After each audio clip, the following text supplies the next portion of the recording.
If you can already do this across the top ISO and this around the bottom ISO, then you might want to start looking at butterfly ISOs. So there's a thing that we do with our mini hoops. It's called a butterfly, and it's a super useful little shape. We use it in loads of things, especially for making big shapes. So if you hold them side by side in your hand, and you point your palm up towards the ceiling, they'll start to fall open. So I've got a loose hand, and then I squeeze a bit when they're side by side, like a giant pair of glasses, and I can hold them like this. I'm just going to show that from the front. So I'm holding my hoops, carrying them. I hold them together with a little bit of tension. I point my palm up to the ceiling. They start to open by themselves, and then I squeeze when they get nice and flat. Please be aware that inside my hand, one is forwards and one is behind. They are not side by side like this. Okay? So just from the top, you can see that one's on top of the other. Just going to do that once more.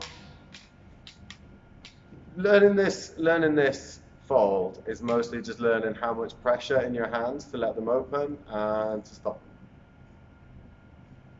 So let's presume you've made your giant pair of glasses.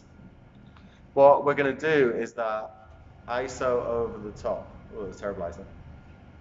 ISO over the top. But we're just going to hold the other hoop in our hand.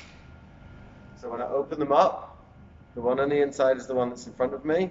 My thumb is pointing up. My hand is on the outside of this hoop. So I can roll around the top. But now look, my thumb is pointing down and my hand is on the inside of this hoop. So I can roll around the bottom. And reverse it. I roll back. My attention is on this hoop. I'm just holding this one. I'm not thinking about it. I get to here, and then my attention is on this hoop. And off I go. Bye. Please don't do this, where the hoops move all over the place. Isolate one. Move your body.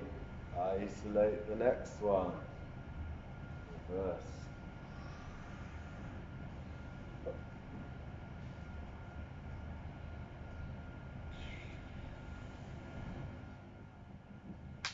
And of course, both hands.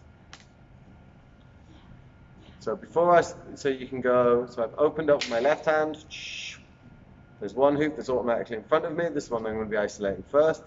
My thumb is pointing up, and my hand is on the outside of this hoop. By outside, I mean holding like this, not holding like this. So we're going to go across the top. We know that because my thumb's up and I'm on the outside. And now my attention goes to this hoop because I want to keep moving. My hand is on the inside and my thumb is pointing down, so I know I'm going around the bottom. See ya.